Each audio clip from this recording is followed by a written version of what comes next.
Welcome, everybody. Welcome, Sloan Cold Facts. I'm your host, Marcus Sloan. It's episode number 4. A Cooz Story. Yep. I got some distinguished gentlemen in the building. First, we're going to go with my guy, Ken Griffin. We got Mike Sneed, Clay Whitmore, and Eddy Barlow. 4 guys who are or have been instrumental in the Cooz Elite basketball program. And we got a guy, Mike Sneed, who's a former TSU Tiger professional basketball player, now turned director, film director, documentary director, videographer, photographer, curator, creator. Award-winning Jones High School. You on the road with us now. Man, you got Sneed. Can't go nowhere now. Mike Sneed is he's directed the documentary Cooz Story, which is kind of why we're here today for today's show. The Cooz Story, obviously Cooz stands for Cousinard, and PJ Cousinard, who is supposed to be here. He is the head basketball coach at Legacy School of Sports Science here in Houston. We will call him later. Of course, in PJ fashion, he's supposed to be here. Yeah, at practice. He's a basketball guy. We understand. Fellas, how was y'all week? Long week's almost over. Super. Pretty solid. Yeah. Pretty solid. It's gonna be positive. It was good. It's gonna be positive.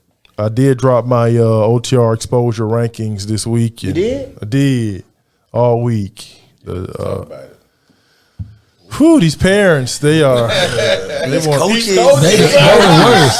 These coaches. For real. They We got something that we need to discuss. They want to tussle with me. Okay, I felt like Big Tuck a little bit.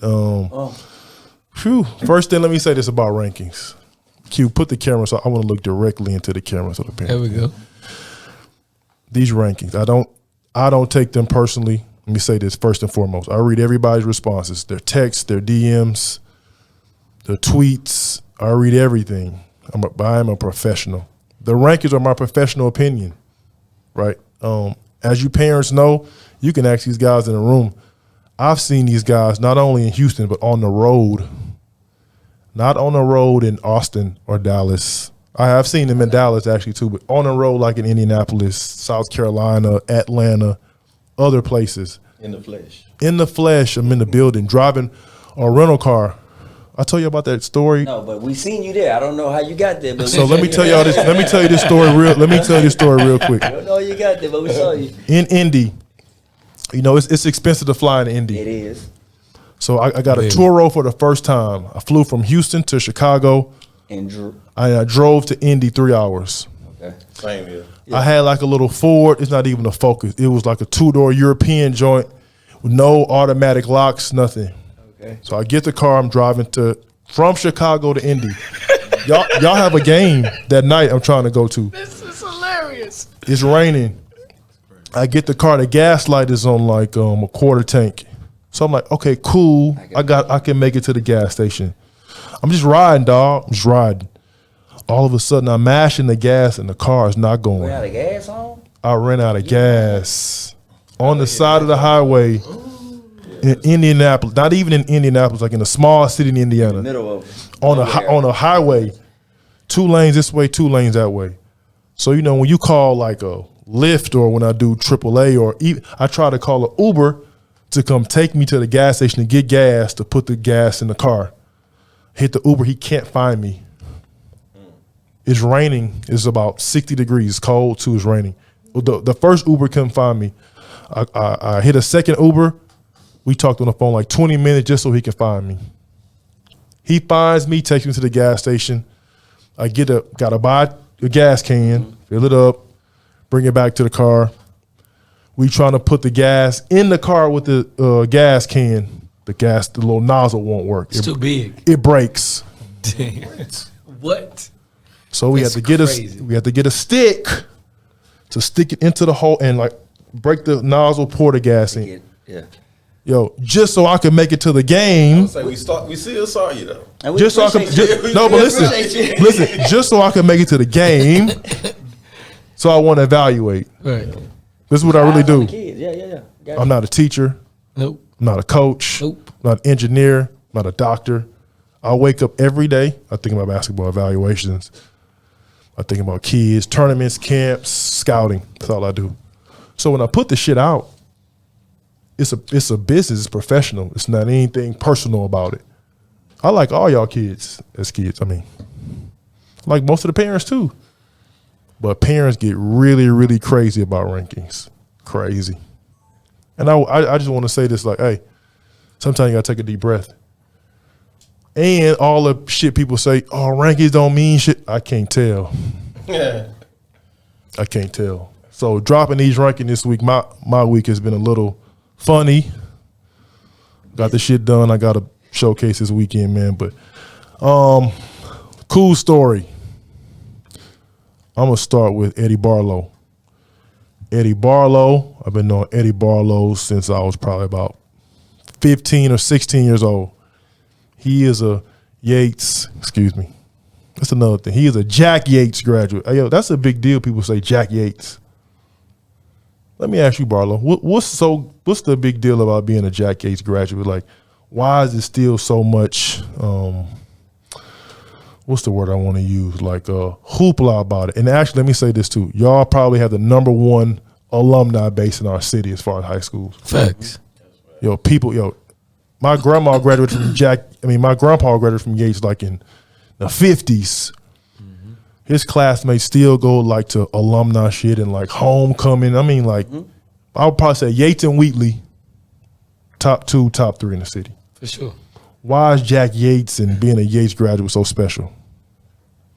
So for one, I would say the community from where you come from. Mm-hmm. And it's funny you asked that because I was just telling it was 2 people that I actually work with. Mm-hmm. And I just gave him a brief story of where I come from. I graduated from Yates. I grew up in a CUNY home, blase, blase. And they was like, what? I would never imagine and da-da-da-da. But coming from where I come from, graduating from Yates, coming from that specific community is a special thing because of the environment that you come from, right? Not only because of, the drugs that's going on, the killing that's going on. It's just the family, the foundation, right? So when you accomplish just graduating, it's a big thing coming from where we come from that specific environment, right? And then with me being a teacher now and coaching at that school where I come from, it's even more like today. It's even more of an accomplishment to graduate today than it was when I came up. Facts. You know what I'm saying? Because when I came up back then, it was almost like there was no question. You from the CUNY home, you from anywhere on Scott Street, from this, you going to the yard. If you don't go to Yates, you damn near can't even come back to the hood because it's going to be an issue. What school you go to, my boy? I don't see you at school. Mm-hmm. Where you go? Bro, it's a problem, right? So now it's just different. And right now it's more of an accomplishment to graduate from Yates than it was when I came up. But it is a big deal because of where we come from. Mm-hmm. You know what I'm saying? And I have plenty of stories that I can, talk about that I just got lucky. When we were talking about opportunity and being lucky and being in the wrong place, wrong time, and just, you growing up, you're like, oh shit, this ain't where I need to be, because if something happened, I could be in jail or I could be dead, or now I need to start making the right decisions, right? I need to stay in the gym. I need to go to the YMCA. And I always say this, no opportunities, there's no way you're gonna be able to get away from that. You know what I'm saying? There was a YMCA that was right across the street from Jack Yates. Next to the corner store. I grew up there. I lived in that YMCA. Yep. They had men's leagues. I was there till like 11 o'clock. So I was there all day, running the clocks, taking score, watching the men's league, trying to play, like in the way. Yep. I was there. We don't have that no more. We don't have the YWCA. Yeah. Emancipation Park, which is right. Like, this shit is different now. You know what I'm saying? So right now, it's definitely way more of an accomplishment to graduate today than it was from when I came up. But it's a big deal because of where we come from. And there are certain guys, man, that I looked up to, that was my role models, that these guys probably don't even know about because they never seen them. Because they was in the projects hustling, but they was the real deal when it came to athletics. But they chose the other way. You know? And Barlow, you, again, being a Yates graduate, 99, going to Sam Houston, playing all 4 years, then going to play professional basketball for over 10 years. How long you play, Barlow? 13. 13 years. What does that mean to you to come back to your alma mater and say, now I get to influence the young men and young women who were once in my shoes in the same hallways? For me, I always say, you know, what I do with OTR, all these kids want to go to these camps and play in college and do all this shit. Like, this is what I did. So for me to be able to give them a platform, it's almost like being in a time zone, like looking in the mirror at my younger self. Like, damn, I used to be like that. This is crazy, you know, almost again. So for you, what is that like? So it's just like you just said. That was me. That was me. I was in that position. You know what I'm saying? But it means so much more coming back and giving that not only just, you know, knowledge of being an athlete, but learning how to have social skills so that once you leave Yates, you can know how to, you know, interview. Know how to survive, yeah. Survive. You know what I'm saying? I know how to work with people that I don't like. You understand? How many of us have worked with managers or played in professional level and coaches that we don't like? They trash. Yeah. So guess what we got to do? We gotta suck it up. We gotta gotta figure that shit out. We gotta adapt. Yeah. Right? So Yeah. telling them that, and then when I first meet the kids, I never tell them my story. Right? But once they go home and they say, man, I got this coach, man, or this teacher, man, Mr. Barlow. Eddy Oh, Barlow? man, that's my dude. Now they're like, oh, you know him? Yeah. Mr. Barlow, my auntie said, yeah, I grew up in the community home. No, you didn't? Shit, 37B, 111J, like, I'm right there. Like, oh, shit. So now it's a different type of relationship. Yeah. Right? Not only that, you know, Claire's the educator. He's in the school system, right? It's only a few of us, men, that's cool and can relate to the kids that's in the school system. So when them kids come in, we the cool guys. Yeah. You know what I'm saying? So if it's an issue, or they having a breakdown in the classroom or something like that, guess what they're gonna ask for? Man, what coach at? Man, y'all tripping, bro. What Barlow at? And I'm gonna come in and I'm gonna show some empathy because these kids were my homeboys when I grew up. They were me. I seen this shit before. Yep. I know how to relate to you. You know what I'm saying? I am you. Yeah.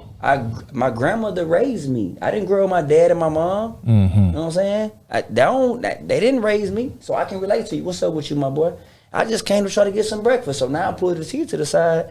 Hey, I just want to eat some breakfast, man. That's it. You got to pick your battles.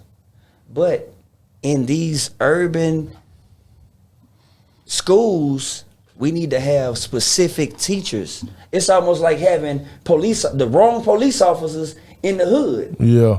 You know what I'm saying? Like, you got a wrong police officer. He gonna escalate it. He doing this. You're like, bro, what you doing? Yeah. But you get a real dude that's from there. He can be like, hey, bro, let me go and get that. He gonna crash it. Don't do that shit no more. If I catch you again, your ass gonna get in trouble. Yeah. You understand what I'm saying? Yeah, So for there are sure. certain teachers that are not qualified to work in that specific environment because they don't relate to the students. And if you don't relate to the students and you don't build a relationship, I don't give a damn how good of a teacher you are. You can't even give instruction because you study redirecting. Sit down, be quiet, and it's chaos. Yeah. But if you can relate to the kids and you talking to them on some real stuff, they like this. Locked in. Attentive. They locked in. Yeah. Attentive. Yeah. And not only teaching, but coaching as well. You know what I'm saying? There's certain coaches that are in HISD, Yep. in my opinion, Yep. that they don't relate to the kids. Yeah. And another thing, Sloan, I'm sorry. Mm-hmm. I think that every college coach should have a class on special education and behavior.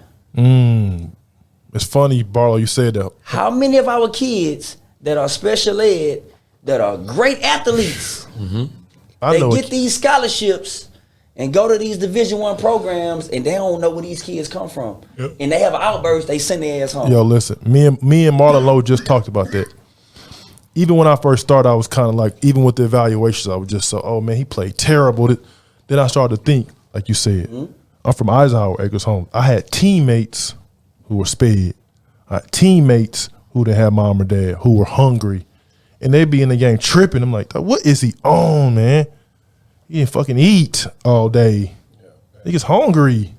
His mama cussed him out before he got here. Yeah, like, and so we were talking about how being in basketball and education, being in, like, you can see and understand, like, hey, yo, sometimes it's more layers to these kids than you think. For sure. And with you saying that, it's a kid I know from Houston at a high major university who has ADHD and he's sped. And it's like you said, it's like sometimes they don't know how to like work with him. They have no clue And that kid what to don't have do. a fucking chance. And he doesn't. Clay Whitmore. I met Clay Whitmore 2012 at the Forge, right down the street on Dixie in 3rd Ward.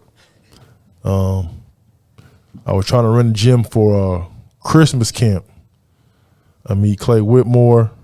He kind of, tells me what I need to do to rent the gym. I had never been to the Forge. Like, damn, they got this nice ass gym, this building in 3rd Ward like this on Dixie. It's like ducked off on like a Dixie aside, like a back street. Yeah, for sure. This is a big, nice building. And Clay was running that. And I saw like all the kids come up to him and he knew everybody and all the parents and he was director. I'm like, damn, man, this dude he had the pulse on the kids at the, in 3rd Ward. And then later on, he connected with Cooz Elite. And like Barlow said, I knew Clay was in education. I didn't know how long. Clay, you've been in education a long time. You've been in this area a long time. What school you went to, Clay? I finished at Yates. Damn, I didn't know that, Clay. Huh? We JY till we die, boy. What's wrong with y'all? I just learned something on my own podcast. I got to do my research. I did not know Clay was a Yates graduate. So again, even like Barlow, with you being back or being in this community with Cooz Elite, even when I met you, some of the kids you were dealing with, what's the guard that was at Yates? Fat. Antoine Norman. Other boy played TSU cornerback. D. Brown. These are some of the kids I met with Clay at the Forge. Yeah. Actually, I'm lying. You can go back further than Phil that. Shabuti I was just gonna say is the first kid I met at the Forge with Clay. Yeah. Shabuti in the gym. I don't know Shabuti from a can of paint. Yeah. Enzo Phillips. I'm in the gym watching. I'm looking at the gym to see. Okay, they got 2 courts I'm running for my camps. A kid walks up to me, and like, "Hey man, you got like $2?" Oh, he gonna ask you for some bread. I'm like, for sure he gonna ask you for some bread. No, I ain't got no change. Like, damn man, he asked me. He say, man, you ain't got nothing. I was like, no, I don't have nothing. That's his line too. He was like, dang, I was gonna shoot you for something. I said, what you mean shoot me for something? Admit that. He was like, we can shoot shots for money. Yeah. And then Clay walk up like, man, Shabuti, get out of here, man. Like, you trying to handle business. But He was too. no, I mean, He was trying to grade. He was trying but to no, grade. but so again, that was 10 years ago, right? And Clay still been in that community now, being with Cooz Elite. That probably was longer than that, to tell you the truth.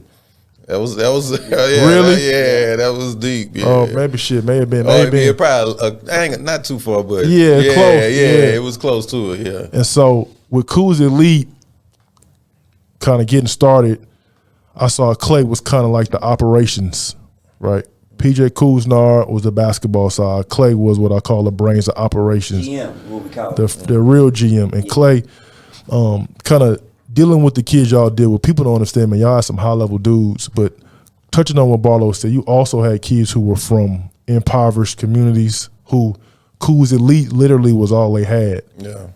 And when you watch the kids play and when you watch them interact, I could even tell, like, yo, this is not just a AAU team. Yeah. So, Clay, talk about, like, the family aspect for you when it came to the community Third Ward and Cooz Elite. Well, growing up in Third Ward myself and growing up, like a lot of us that had to move around because of finances or whatever, I grew up under PJ's father. Okay. So I was playing with, now it's kind of known as AAU basketball, but I was playing like league ball or whatever you might call it, like club ball or whatever. But PJ's father and PJ's uncles, they had like a little. I got Prince Cousinard. Exactly, right. So I'm playing that, but they were more than, I was just a kid at the park. His father and them, they was coming from Indiana. So PJ was 8 years old or whatever. A baby. Okay. A baby. All right. So, but his father, we used to play against each other. They played for him, but I played against him. And, I was a kid that was, having my little things going on or whatever. And they were mentors, you know what I'm saying? So it's like full circle. They, what they did for me, I'm kind of trying to pay it back, you know what I'm saying? So they were mentors for me and the other kids in the neighborhood or whatever. And so it was just like coming up, you doing it through sports, and they connected to me through sports. And as my son grew up and, other kids in the neighborhood, it's kind of like I say, it came full circle to where I was doing the same thing. And PJ growing up, PJ, as he started getting older, I'm like, that's little PJ. That's little Jay, that I used to see that they was little, they was in the way, you know what I'm saying? Then all of a sudden, now they of age, and we just link back up. But their family and my family, like my father, his father, my mother, their mother, my little brother, his little brother, all were connected, and that's just how we got started. But yeah, that was just, like I say, the way I was brought up, that's kind of the same thing that's going on with, except for when they was doing league ball, now we doing AAU. Yeah. Exactly. Clay, talk about what it meant for you to work with the kids you work with so far and to see them go off to, literally, man, y'all started with some of these kids that were 12, 13 years old. Exactly. To see these dudes not only get a chance to go to college, but graduate college, get a degree, play on TV, get all these accolades, win championships. What does that mean for you to give back to your community and to almost pay it forward? It's crazy because my whole thing about this dealing with youth is I know where some of these kids come from. I was a kid coming up who didn't have the support that a lot of these kids don't have, and I'm not gonna say like it was all bad, but I had athletic potential, but we know that that's not just gonna get you there. It's, fathers pushing you, it's mothers pushing you, it's people in the community pushing you. Like Barlow was talking about being at the Y with games and all these different people, So I know what that is, I know what that looks like, and I know what it don't look like. So as someone who was coming up, and I was like, oh, he gonna be the next football player, and he's gonna, but didn't have that somebody saying, hey, stay on it, stay on it, stay on it, and to fall off and then see kids, I'm like, man, he looking like I was looking. He looking like, that might not happen for him. Like, I felt like I needed to be that person in the community that, can touch some of these kids and help them out and get them over the hump. First and foremost, on Sloan Cold Facts, we like to give dudes flowers and show our appreciation. And the one thing I can say for sure for Barlow and for Clay, you guys are very selfless. In a environment, in an arena where it's a lot of me, look at me, and I'm talking to one of the guys, I'm like that. You know what I'm saying? I'm looking in the mirror when I say that. you guys are very selfless. You never want the spotlight, ever. Clay, you always in the background. Barlow never wants the spotlight. I try to take a picture of Team Barlow, not just the kids only. So for you guys to be selfless, one is a blessing to those kids. And I really hope the parents and the kids understand the type of guys that they have in their program, or like being around their kids. I really hope they do, because you guys could easily, with the stuff you've accomplished, with the kids you've accomplished, in the circumstances, could be out front, could be very selfish and very, look at what we did, look at us. But you guys are very in the background, selfless. It's the kids. A lot of people talk about the kids. I've seen you guys piece shit together where it's for the kids, literally. Yeah, for sure. Like, yo, Sloan, like, this is what we got. We gonna do what we gotta do to make it work.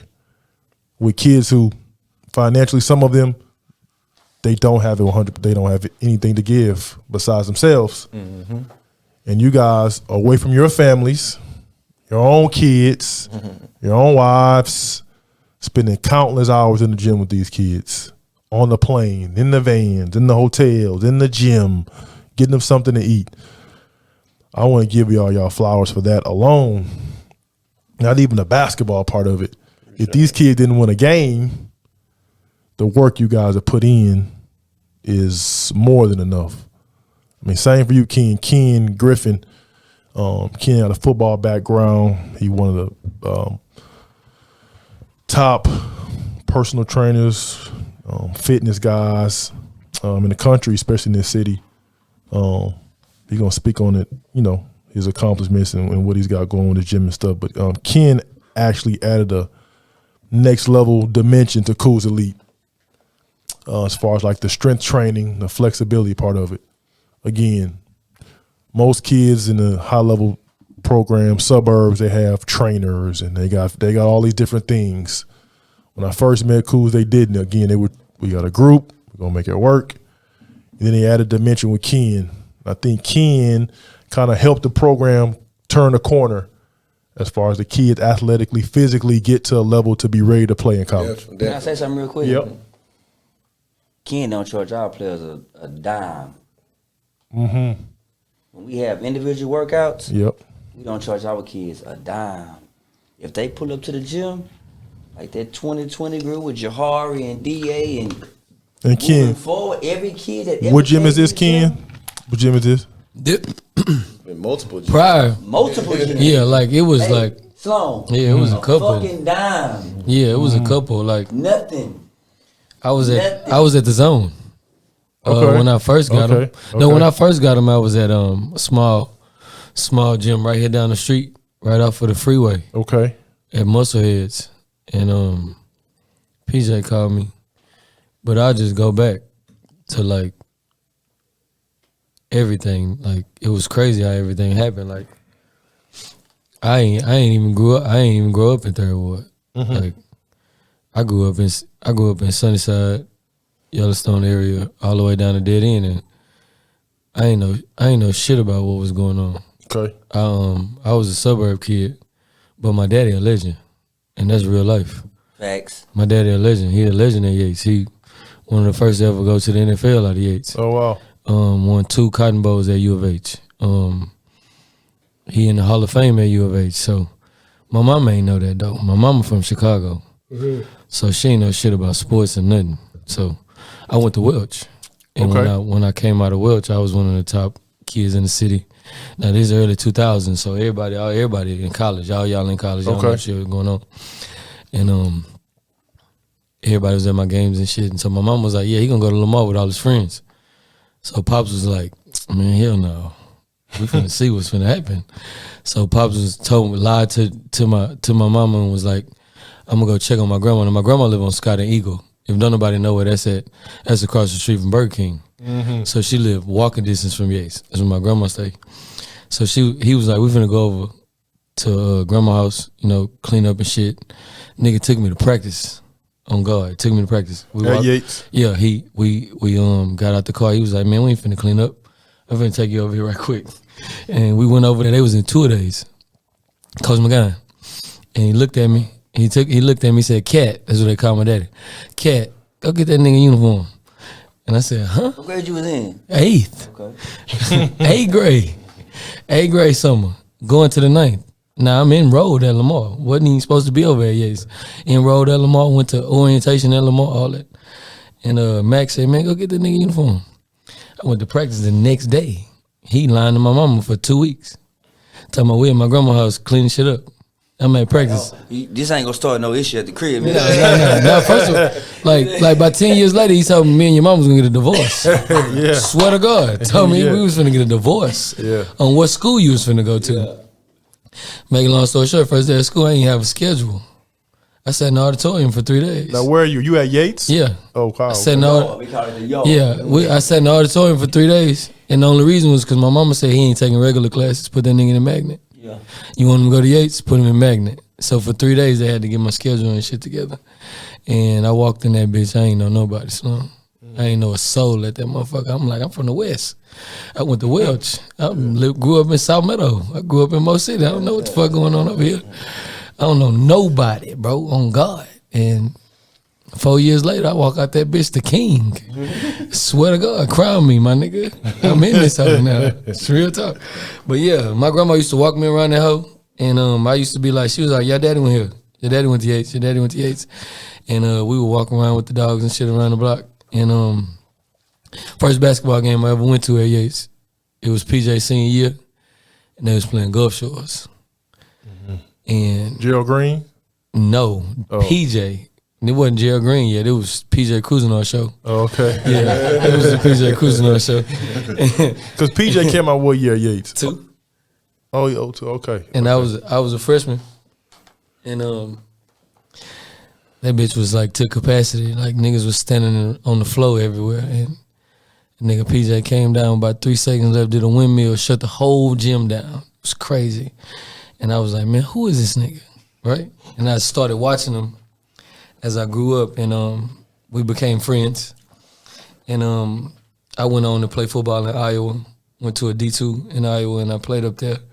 And I came back home, and my first job, I got an elementary school gig, and I was TAing over there, but I was coaching at Yates under Ronald Miller.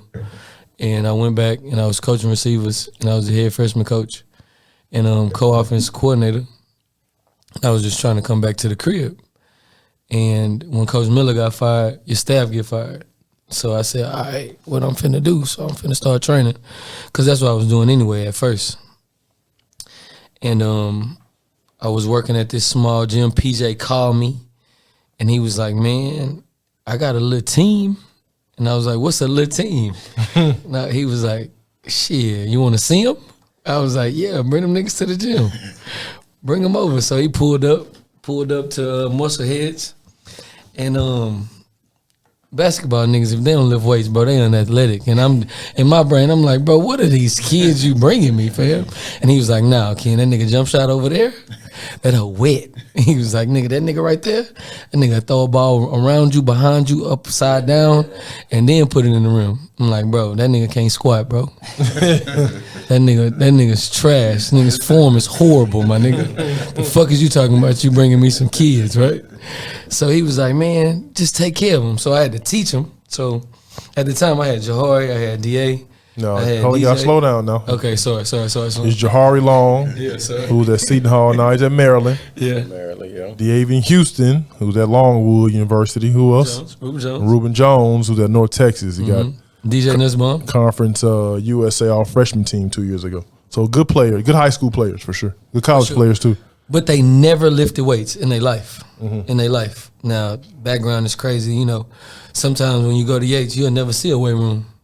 And that's true. For sure. You'll never see a weight room. But outside of that, some of those kids, they say they never touched a weight in their life. And PJ blessed me with the opportunity to teach, assist, and take over what is a sought-out program to this day now.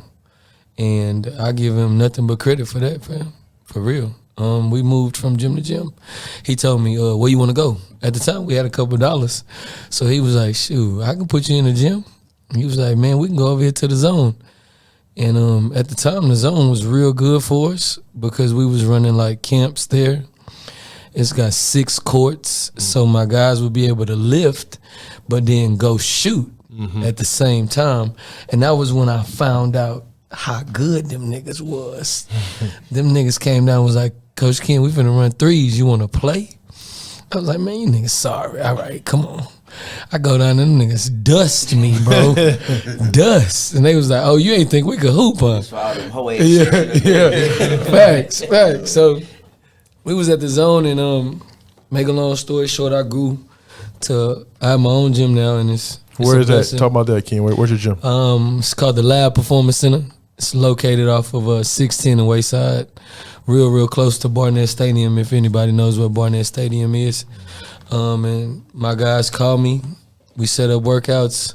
I'm so locked in to the point where North Texas calls my phone, make sure Ruben is all right, staying healthy. Maryland will call my phone. Longwood will call my phone. I got in touch with everybody. So I'm more of a vocalist as well as a trainer now too, just to make sure my guys are taken care of. And Barlow said you don't even charge the kids to come work out with you. Negative. It's big time, dog. Yeah, negative. But yesterday's price Ain't today. But again, it's a part of the Cooz Elite story. Like I said earlier, even PJ, very selfless. His father, very selfless. I've never seen a group. Normally, when you have a group like this, it's almost too many chiefs, not enough Indians. With Cooz Elite, it's almost opposite. It's too many Indians. I can't find a chief. Nobody wants to be the chief. Hey, real quick, shout out to the Cooz moms. Oh man, The old man. ones. Shout out to the Cooz no, moms. no shout out to them. Nah, I did it on purpose. Ashley, what's show. good? Hey, Ashley, what's good? We talking about today's price and all that and what we doing for free. No, they were man, amazing. Those moms, man. They were amazing, actually. They were amazing. Not only were they supportive, but they also took care of kids that didn't have to. Like we tried to find funds for those. They put their shit together and took care of certain kids. and the pops. And the pops. Yeah. Cool's parents, man. Like, we appreciate y'all. Yeah, no, though, very supportive parents, very vocal parents on social media also too. The first, yeah. We didn't have to do none of that. Yeah, we didn't have to do none of that. I grew up with Cooz moms almost, like, as far as the sense of OTR exposure. Like my growth is almost synopsis with Cooz Elite, and so when Mike Sneed, about to introduce next, PJ told me, say, Sneed's gonna direct the Cooz Story. Now I knew Mike Sneed before as a basketball player, a very good professional basketball player, played at TSU. And even while he was playing, I would know that Sneed was taking pictures. I'm like, damn, Sneed taking pictures. And so again, last episode, we talked about the transition for basketball players, especially guys that played in the NBA, played overseas. Sometimes it's a very difficult transition. It's, I see so many stories. It's extremely difficult because you play basketball for the majority of your life. We call lifers. Yeah, and so That's all we know. Now to be 32, 33, with no work experience, really no work skills, corporate America work skills, you're on an island almost like, yo, what the fuck do we do now? So towards Sneed's career, like, when it was kind of winding down, I saw he started taking pictures, posting them on social media. I'm like, damn, Sneed taking pictures. I saw him do videos. Oh, Sneed doing videos. And again, doing this in a time when, like, the social media picture video things kind of taking off. The content and stuff is taking off to now where Sneed is a full-time director. And when PJ called me, he was like, hey, Mike Sneed's going to be your director. I was like, oh, this is synergy. This is. Quick story. Yep. So Sneed played in Colombia. Right? Correct. Sneed, we would be in Medellin or Manizales or where we would go, right? Mm-hmm. Sneed would be the first one to wake up in the morning. Yep. Hey, bro, come on, man, let's go take a walk around the city. Yeah. We like, bro, what? Man, lay down somewhere, bro. You tripping. We would get up in the morning and tour the city, and guess who would take all our pictures? Sneed. And that would be, we were like, bro, what? How you do that, bro? Like, he would have angles and filters, and so we had already knew, like, this his lane. Yeah. If we said no, guess who was going by themselves? Sneed. He come back, man, look at this shit. He got photos of kids. He walking through the slums of the neighborhood, on the hills. Am I lying, Sneed? I'm like, bro, you can't go do that shit by yourself, my bro. The cartel, Man, I'm good, my boy. You can't, but that was like God got me. That was his passion. Like that was his second passion. And at that point, I knew I was like, oh shit, this is his lane. Yeah. And he just kind of went with it 100 miles an hour. Yeah. And Sneed is a very low key, chill dude. A man of very few words. Right. Again, a selfless, chill guy. And so, me seeing the content, me seeing the great job he was doing, PJ's like, yo, it's gonna be a dope documentary. And so, Mike, talk about the concept of Cooz Story, on what it means to you, and kind of how you and PJ even came about wanting to do the documentary. Originally, PJ, he came up to me when I was in the transition of photography, videography. He wanted me to do a video, but at that time, I'd already been around him and his family. You know what I'm saying? I'd already captured a lot of content. He's like, man, I want to just do a video to talk about the program. But in my mind, I was like, what y'all got going is bigger than what you trying to do. You know what I'm saying? So I was like, I'll make a video for you, you know what I'm saying? But I tell her, like, P, I think you really got something bigger than, you know what I'm saying, just a small video. Like, what you've been doing for the kids, you know what I'm saying? My daughter was with this program for a couple years, you know what I'm saying? So she was able to be around, the Cousinards, the family, go to camps, running in the bayou, you know what I'm saying, seeing all the kids that they take in, and just, you know what I'm saying, just being real people at the end of the day, taking care of people, dog, looking out for the kids, man, make sure they're not in trouble, all that. So I told him, like, man, you got something bigger than that. And, man, honestly, bro, I was sitting on so much content, and I was just like, man, I'm going to turn this to a documentary, you know what I'm saying? Yeah. I had so much content, so a lot of it was coming. I had it, and I was filming, and I was just like, nah, I'm just chill, because I know in the process, you know what I'm saying, it's all about timing.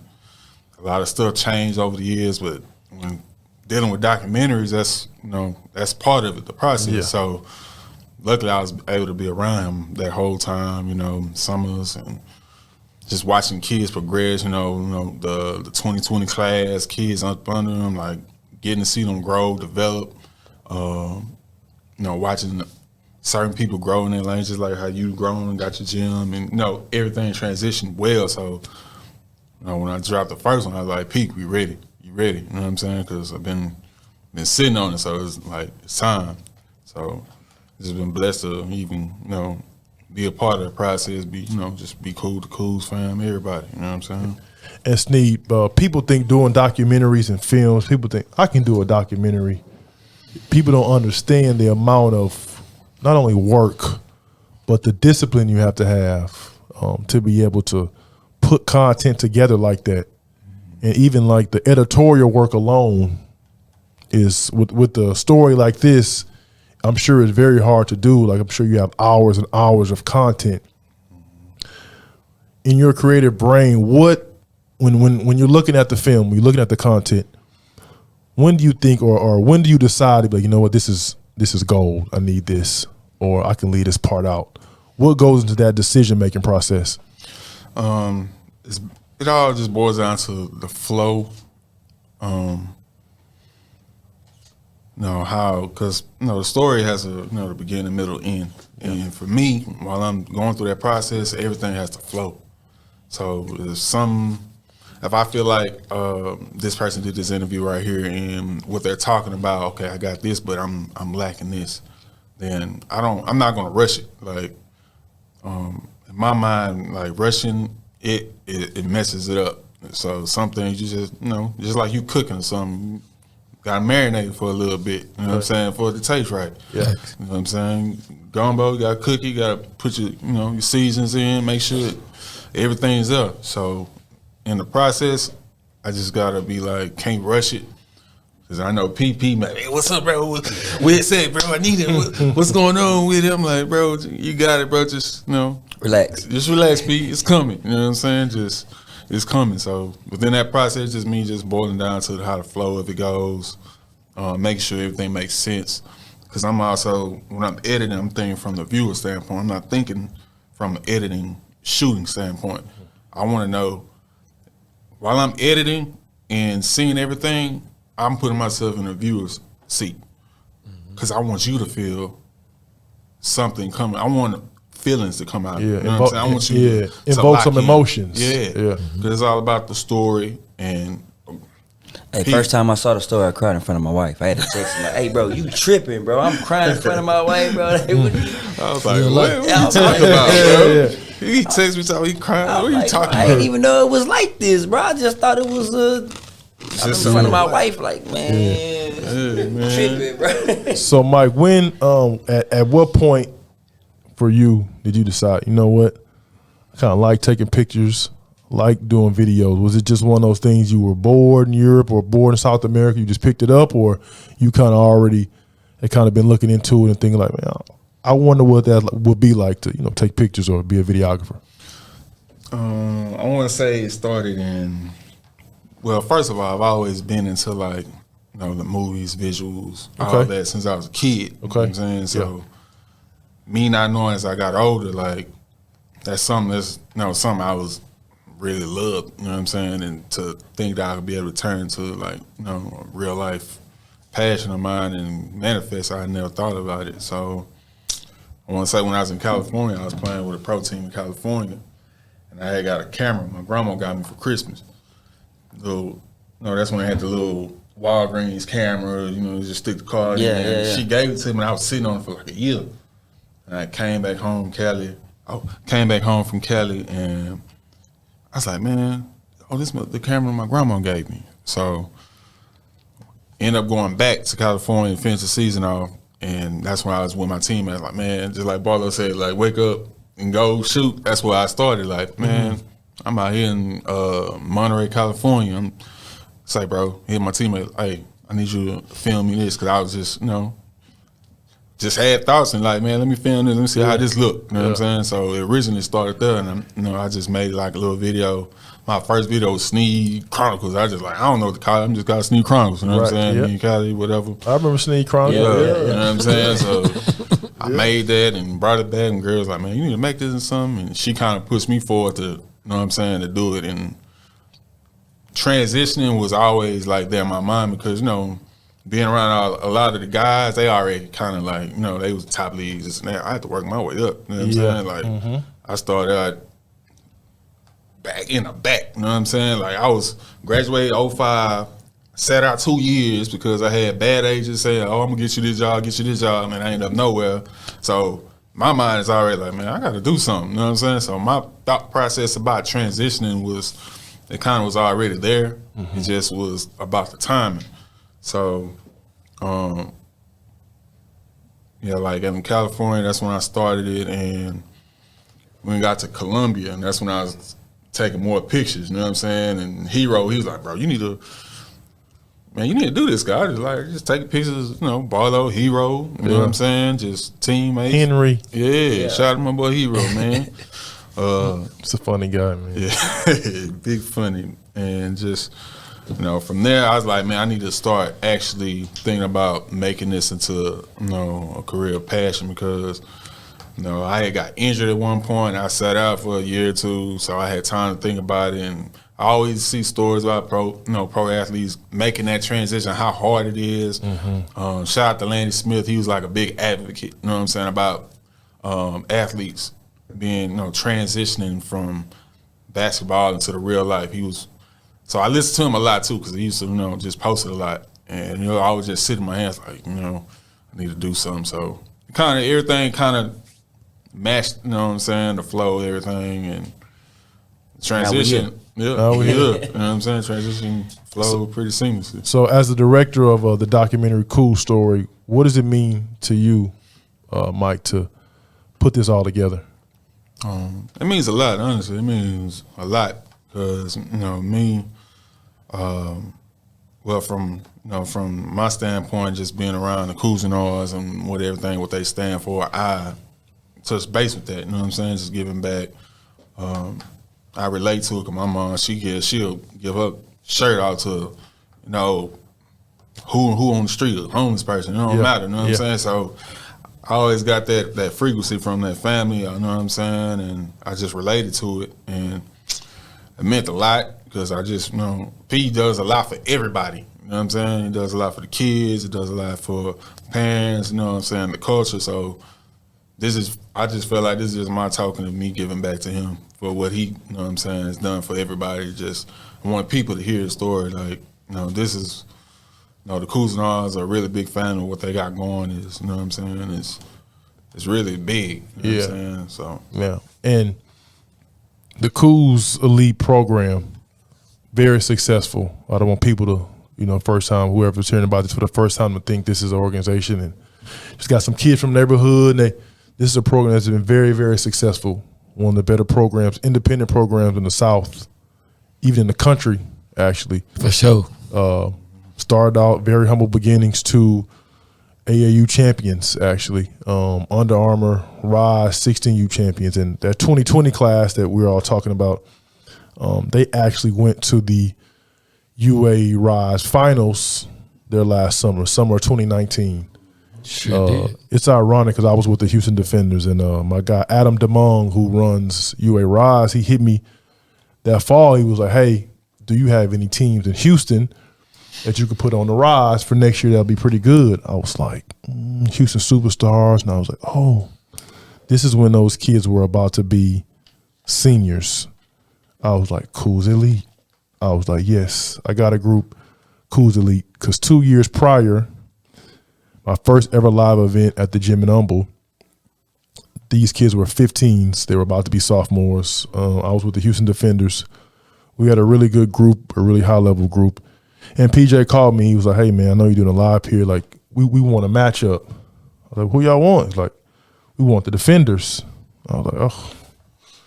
I was like, cool. Like, you sure? Like, it's a good group. Like, yeah, bro. We want that matchup. So I made the last game of the day. Now, this was the summer of 2017, 18, 19. Before COVID. 2018, summer 2018. Yeah. And again, it's my first, this is my first, I saw Cooz Elite earlier that April in a tournament in San Antonio. They were still Jay Sims. I saw the Cooz moms there.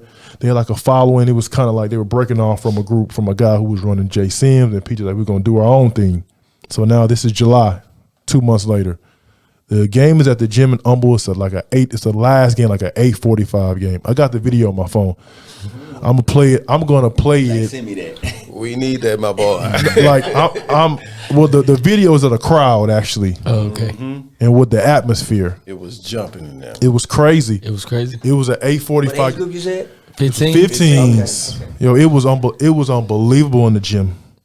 Like, it was packed. It was like, I was looking around like, so again, the Defenders have good support system. They had a lot of people, but I was like, damn, it's a lot of people for this 15U 8:45 game. It's kind of live here. It was a fantastic game. Cooz ended up winning by 1 in overtime. But what it showed me, several things. What it showed me was the power of Cooz Elite. I'm a business guy. I'm an event operator, right? I'm a numbers money guy. I saw like the energy in that gym, and I was like, this might be something, I was like, this might be something. And so from that game, it changed the way people looked at Cooz Elite. For sure. Because that Defenders team, that team, they had 10 kids that they all are in college. And fucking Justin Hills at Georgia, Eddie Lampkins at TCU, Hayden Hefner's at A&M. Ethan Taylor got Mountain West all freshman team. He had it was a loaded group. And at that time, it was Jahari, DA, was Ruben was there, D Brown, Tim Moore. They didn't even have Antoine Norman, did you? Yes, we did. No, not yet. Not yet. No DJ Nussbaum. No. That's the football guys they had. Huh? That's it. They had the football guys, right? Yeah, we had Martin and Quincy. Yeah, so like it was a core group of kids that had a chance, but they were not as quote unquote like polished or like highly thought of like that Defenders 15U. That was a UA national 15U group. And a lot of those kids were looked at by the shoe programs as Not good enough. Not quite there yet. Exactly. None of those kids. None of those kids on that. Because again, now I'm in AAU also at the time. Yeah. None of those kids. I'm just be transparent. We didn't try to get none of those kids at that time. Exactly. I'm lying. Jahari. I'm lying. Jahari was a person the hoops and defenders tried to get. Yeah. Everybody else no. Yeah. But after that game, Yeah. it changed the whole dynamic for Cooz Elite and what people thought about them.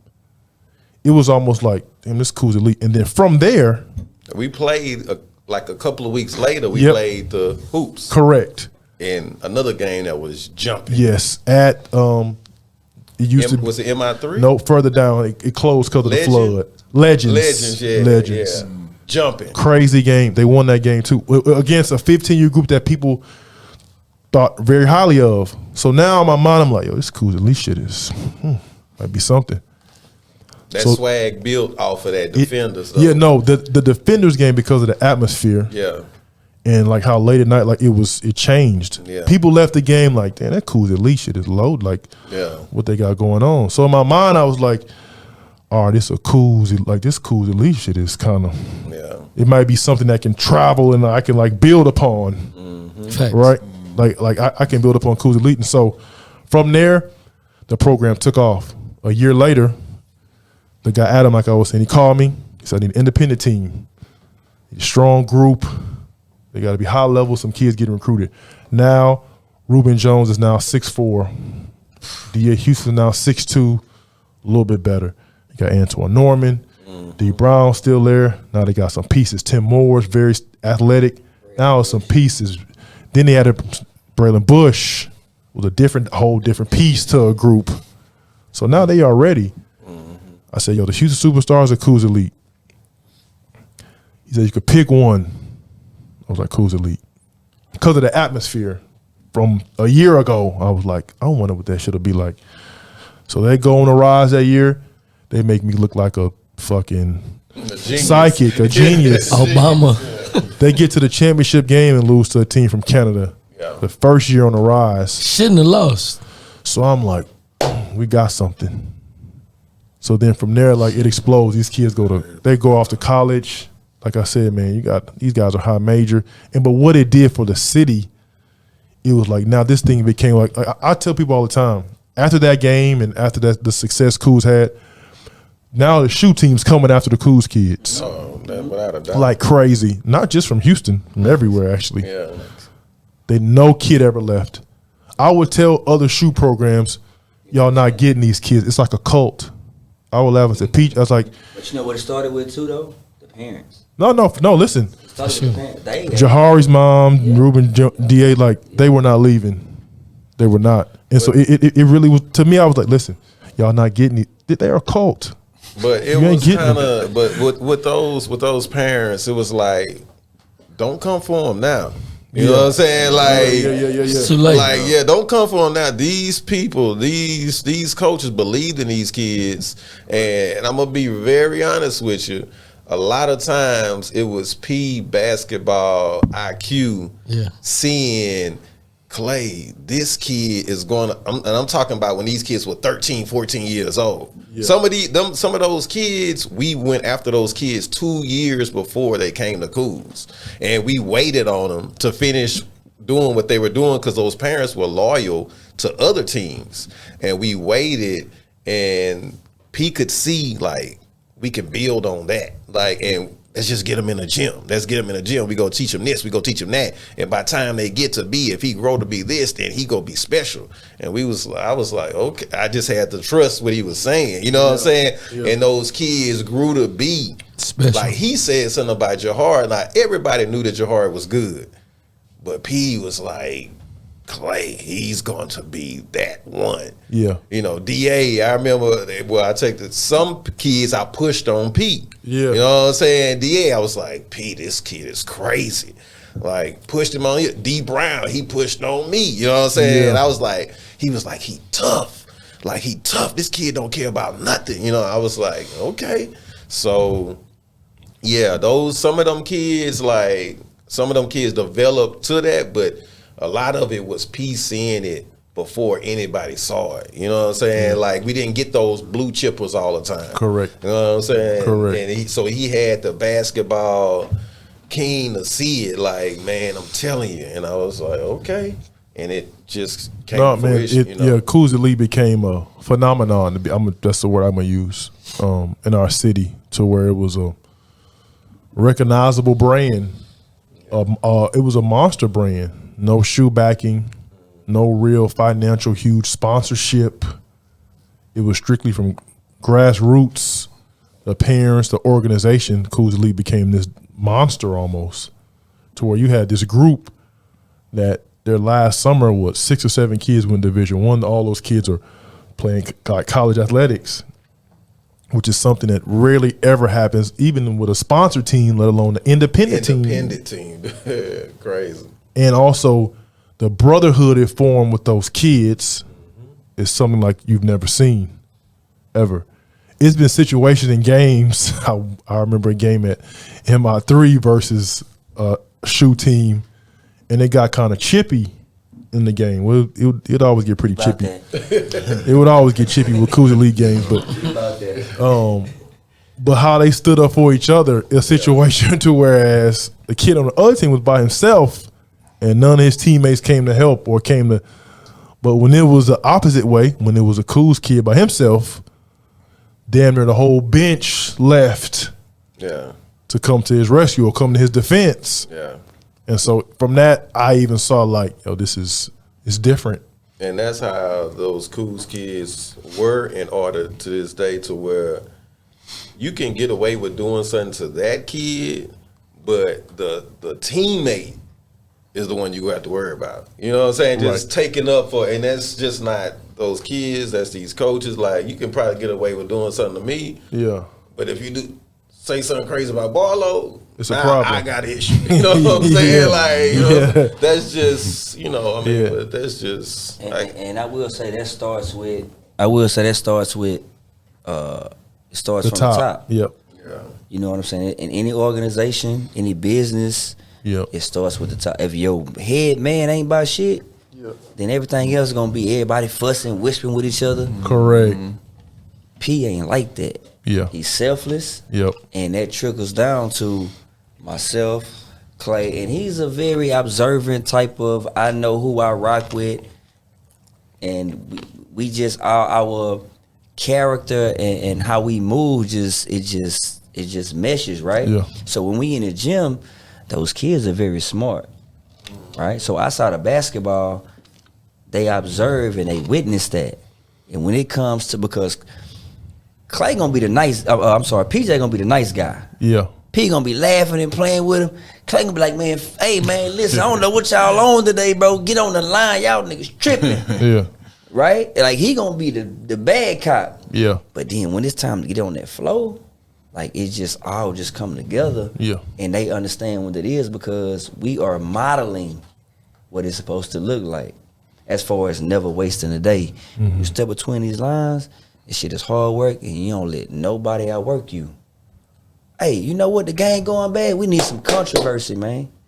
We need something to get us going. And they bought that. Yeah. That's just our culture. Like, you might be better than us on paper. Yeah. Just height wise, rankings, you gotta see us. And then now you have a new group. So this season you guys merged with the Houston Flight, with Shout out Hawkins, Jason, Sam Millich. Yeah. My boys. Hey, super. Yeah, great guys. Super great guys. Yeah. Man. Shout Yes, out sir. to them. We Great appreciate guys. it. So you guys merged with the Houston Flight, and you had a 16U group led by Zion Pipkin, who I feel like is one of the better players in the country in the junior class. He left Westfield High School. Now he's at Oak Hill Academy in Virginia. You guys merged with the Flight. You guys had some pieces. They had some pieces. You put it together. A lot of times mergers aren't easy, but it helps when selfless people are involved. Right. It's so many times I hear about groups that want to merge, but you'll be, what team name, jerseys they gonna wear, who gonna be in charge, who on the bench. I've seen mergers where they merge both names, and it becomes, like I said earlier, too many Chiefs, not enough Indians. But with this merger, this was a selfless merger to where the flight merged with Cooz Elite, and now you have this dynamic 16U group. Again, get on the rise. The rise is stiff. We ran through it. Good competition. And so, my bag tonight. Super run.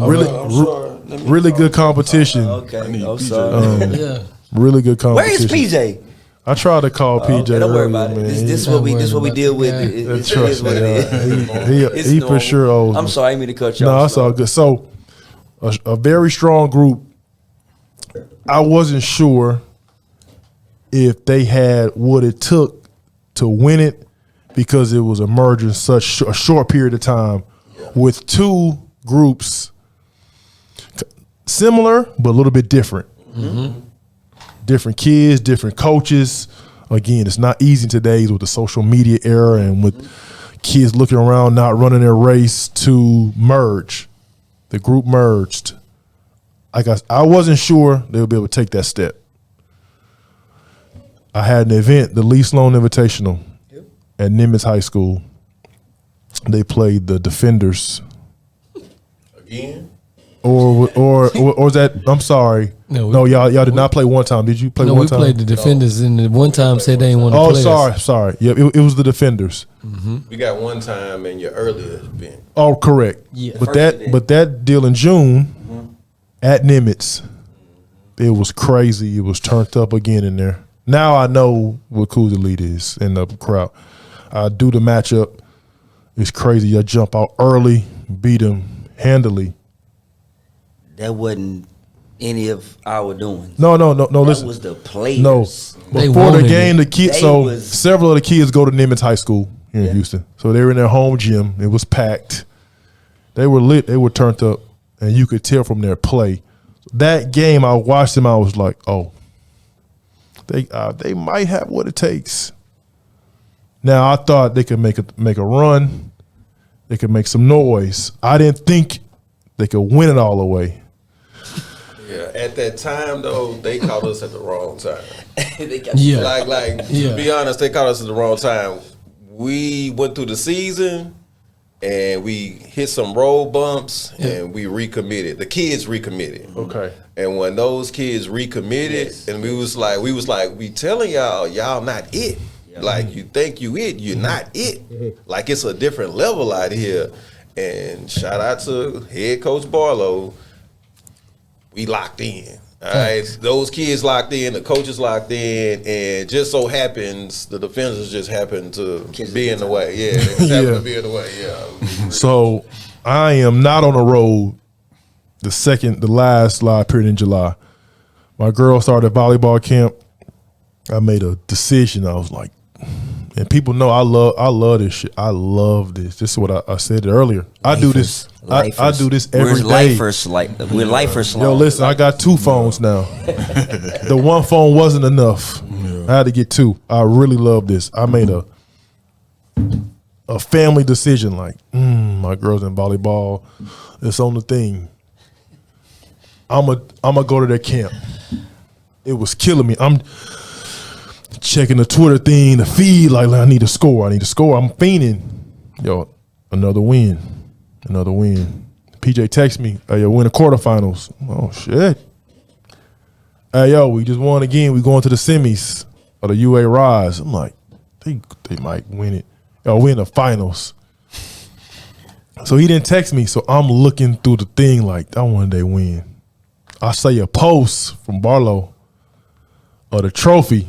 I FaceTime him immediately. And PJ. I FaceTime PJ. They were in the huddle after the game. I couldn't wait. Facts. I FaceTime like, hey, y'all really won it. That is crazy. And we got some get back too from the team that beat us. Yeah. That 1 year. Oh, right. Correct. We got Yeah. some get back. The team from Canada. Yes. Yep. We got some get back. I was like, damn, they won. I FaceTimed them because I felt like I was, again, the one thing about Cooz Elite and about PJ Cousinard, he makes everyone feel included. Mm-hmm. Even if you're not in the program, he makes you feel included. So I felt like I was part of that. He had a kid who didn't even play with us. Yeah. After he had the UA champion. He was like, he don't even play with us. He got a t-shirt. Yeah. He out there shooting Yeah. for halftime. Right. But you're right. There's people. No, yeah, he made family. he made you feel a part of it. So I'm looking on the shit on the Twitter like they want, like I'm FaceTiming. I got the picture. I'm FaceTiming them. I'm a part of it. I feel like he made me feel like I'm a part of Cooz Elite, which is one of his many good qualities, right? And y'all that went in the UA Rise Championship, the YouTube guys can see the Banner Boys UA Rise Championship. I'm gonna put it on, you know, my outfit. I got a nice shirt on. I'm gonna put it on for the picture after we finish. But again, man, it was a big time accomplishment, and it's one of those things. Now going into next year, you guys have one of the premier teams in the country with everybody back, whole coaching staff back. Briefly, because we over now. What are your expectations for next year for Cooz Elite? I'm gonna go all three of y'all. Go ahead, Barlow. It's to be better than we were before, but man, for me, this shit is more than basketball. Yeah. We're teaching these kids how to win. We're teaching them how to lose. And we're teaching them social skills, so once this shit is over with, they know how to navigate through life. So yeah, we want to win, you know, the championship and be better, but this shit is more than basketball for me. You know what I'm saying? So whether we win or lose, yeah, I want to win, but it's more than that shit for me. You know what I'm saying? I want to teach them about life, how to win, how to lose, never waste a day, and never let nobody outwork you. Clay. Perfectly said. Like you say, like we trying to get these kids. For one, we feel like to get them on a winning path. Like for one, get them to that next level. But like not just, we see so many kids, especially with the transfer portal going on, kids bouncing all over. We want to get them somewhere where they can stick.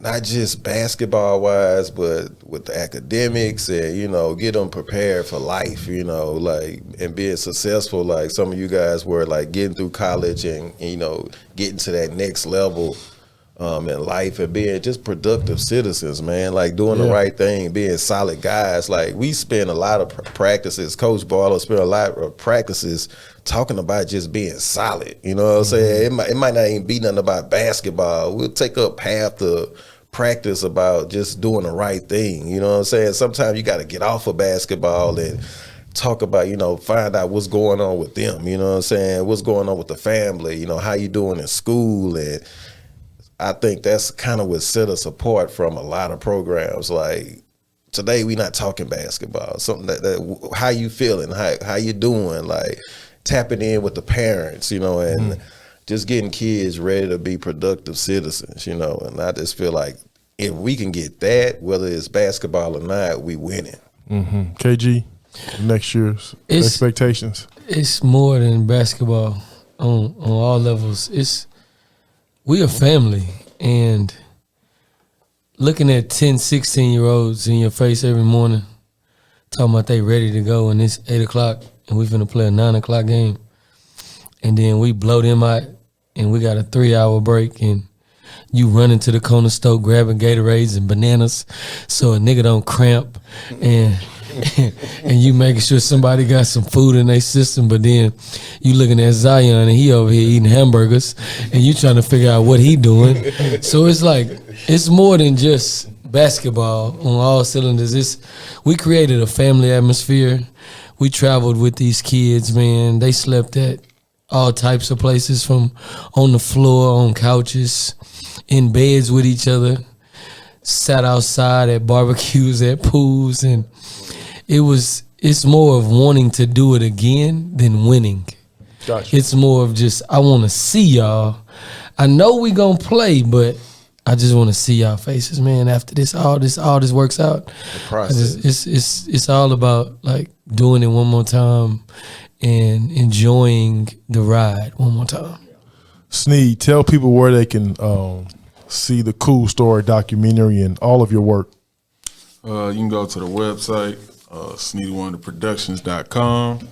You can go on YouTube, subscribe, Sneed Wonder Productions, check out the episodes on there. And yeah. Fellas, I appreciate y'all for joining the show, man. Sloan Cold Facts. We had a great episode. Again, the Cooz Story out now. Great documentary about a great organization, a great family. The Cousinards. Marcus Sloan, Sloan Cold Facts, episode 4.